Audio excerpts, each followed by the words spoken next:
नमस्कार दोस्तों, बहुत बहुत स्वागत है आपका इस कार्यक्रम के अंदर। दोस्तों, आज बात करेंगे असम से जो एक बहुत बड़े सिंगर है जुबिन गर्ग, उनका इस दुनिया से असमय जाना, जहाँ की उनके साथ एक थाईलैंड में दुर्घटना हो गई थी डाइविंग करते वक्त और उनकी मौत हो गई थी। हजारों की भीड़ असम की सड़कों पर थी उनकी अंतिम यात्रा के अंदर।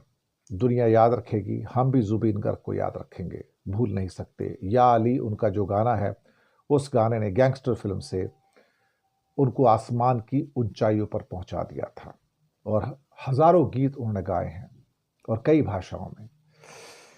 इसके अलावा ट्रम्प साहब अरब लीडर से भी एक मीटिंग करने जा रहे हैं, बड़ी लीडर, और क्या उसमें से निकलेगा तो पता नहीं, लेकिन शायद एक फॉर्मेलिटी है। अरब देशों को कन्विंस करने की कोशिश है कि मैं इजराइल के साथ तो हूं, लेकिन मैं तुम्हारे साथ भी हूं। इसके बाद भारत के अमेरिका को घटते हुए मोबाइल एक्सपोर्ट से तहलका मच गया है। पूरी की पूरी चिंता की रेखाएं भारत सरकार में और आईटी इंडस्ट्री में शुरू हो चुकी हैं। क्या चाइना ने फैसला कर लिया है कि भारत की फॉक्सकॉन की जो इंडस्ट्री है एप्पल की, उसको मार देगा? लग रहा है अच्छा खासा अटैक हो रहा है।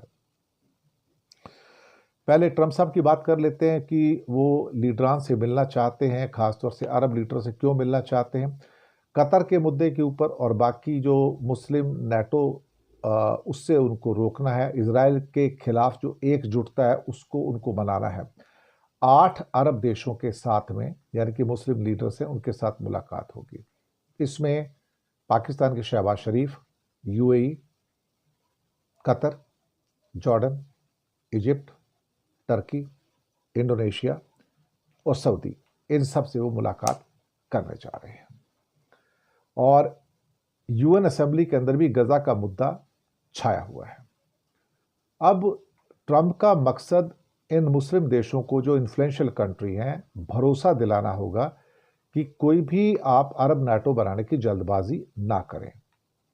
लेकिन इसराइल के फिलिस्तीन के बाद लेबनान और फिर ईरान और अब कतर पर हमले के बाद मुस्लिम देशों में ये चिंताएं हैं और वो अपनी सुरक्षा को लेकर चिंतित है और अपना एक संगठन बनाना चाहते हैं। ट्रंप नहीं चाहेंगे कि वो कैसा संगठन बनाएं और इसराइल का वो मिलकर सामना करें। तो वो उनको सुरक्षा को लेकर भरोसा दिला सकते हैं कि वो मिलिट्री अलायंस बनाने की रफ्तार को धीमा करें और हम आपको एश्योरेंस देंगे, हम आपकी सुरक्षा करेंगे। एक्चुअली इस मुलाकात को इस रूप में भी देखा जा सकता है कि ट्रंप ये कोशिश कर रहे हैं कि मुस्लिम देशों में और इसराइल के बीच में तनाव और ना बढ़े, युद्ध की नौबत ना आए। क्योंकि अगर युद्ध की ऐसी नौबत आती है तो उसका भारत पर असर पड़ेगा। भारत से कहा जाए डायरेक्टली तो कोई असर नहीं पड़ेगा, लेकिन एक बात तो है कि भारत के जो इसराइल के साथ बढ़ते हुए रिश्ते हैं, या कई बार ये कहा जाए कि भारत का जो इजरायलीकरण हो रहा है, वो अपने आप में एक बहुत बड़ी समस्या पेश कर रहा है। और ये जो समस्या है उसके कारण अरब देशों के अंदर भारत के प्रति भी एक किस्म से एक प्रतिरोध की भावना निकल कर आ रही है कि इंडिया पे भरोसा नहीं किया जा सकता क्योंकि वो इसराइल के साथ खड़ा है। अब अगर अरब देश इसराइल पे भरोसा नहीं करते तो इंडिया के साथ कैसे भरोसा करेंगे जो इसराइल के साथ खड़ा है? क्योंकि अब सऊदी इसलिए पाक के साथ मिलिट्री समझौता तो किया है, साथ में खुफिया तंत्र बनाने का समझौता भी उन्होंने उस पर किया है। तो मेरे ख्याल से बहुत अहम जो बात इसमें से निकल के आ रही है कि कैसे भी करके जो है अरब देशों को रोका जाए, लेकिन भारत को सोचना होगा कि वो अरब देशों को छोड़ के कितना इजराइल के पक्ष में जा सकता है और भारत का कितना इजरायलीकरण कर सकता है, ये भारत को भी सोचने की जरूरत होगी। भारत के प्रख्यात सिंगर जुबिन गर्ग, जो कि असम से थे, उनकी मौत में असम के लोग और पूरे भारत में काफ़ी लोग, उनके चाहने वाले, दरअसल शोक में डूबे हुए हैं। अंतिम विदाई उनको दी गई है और गुवाहाटी के सोनापुर स्थित कमरकुची एनसी गांव में लाया गया। बाजार भी बंद रखे गए। पूरे राजकीय सम्मान के साथ उनकी अंतिम जो अंत्येष्टि होती हो रही है और सैकड़ों प्रशंसक उनका माय बिनी रातीर बुकुत, उनका जो गीत है वो गा रहे हैं। कई मंत्रीगण भी वहाँ पहुँचे हैं। हेमंता बिस्वा शर्मा तो है ही हैं, केंद्रीय मंत्री किरण रिजिजू भी हैं, सर्बानंद सोनोवाल भी हैं और बाकी लोग भी उसको विदाई देने के लिए वहाँ पर पहुँचे हैं और काफ़ी दुखद हुआ है। और हेमंता बिस्वा शर्मा ने कहा है कि राज्य सरकार जुबिन गर्ग के सम्मान में स्मारक भी बनाएगी और असम के लोग अपने प्रिय गायक जुबिन गर्ग के निधन पर शोक में डूबे हुए हैं। 52 साल की उम्र में उनका सिंगापुर में निधन हो गया था। नॉर्थ ईस्ट फेस्टिवल में परफॉर्म करने सिंगापुर गए हुए थे और उनके शोक में अब बाज़ारें, दुकानें सब वहाँ पर बंद हो गई और मुझे लगता है कि बहुत सारे लोग बहुत सारे शोक में, उम्र भी ज़्यादा नहीं थी, 52 साल की उम्र थी। और ख़ासतौर से उनका एक गाना या अली जो है वो गैंगस्टर फिल्म से जो बहुत ज़्यादा प्रसिद्ध हुए थे, पूरे हिंदुस्तान और दुनिया में उनका नाम हो गया था। पर एक बात तो है कि अगर हम उनके पूरे के पूरे अगर कैरियर को देखें तो हम ये समझ पाएंगे कि उनके जो हज़ारों गीत जो उन्होंने गाए हैं, हज़ारों गीत गाए हैं, और कोई सोचे कि उन्होंने केवल कुछ गीत ही गाए, ऐसा बिल्कुल भी नहीं है, हज़ारों गाने हैं। 33 साल का उनका गाने का कैरियर था, हाईएस्ट पेड सिंगर थे असम में, और उन्होंने 38,000 गाने गाए हैं कई भाषाओं के अंदर, 38,000 गाने। और ये अपने आप में साहब मुझे लगता है कि एक बहुत बड़ी बात है।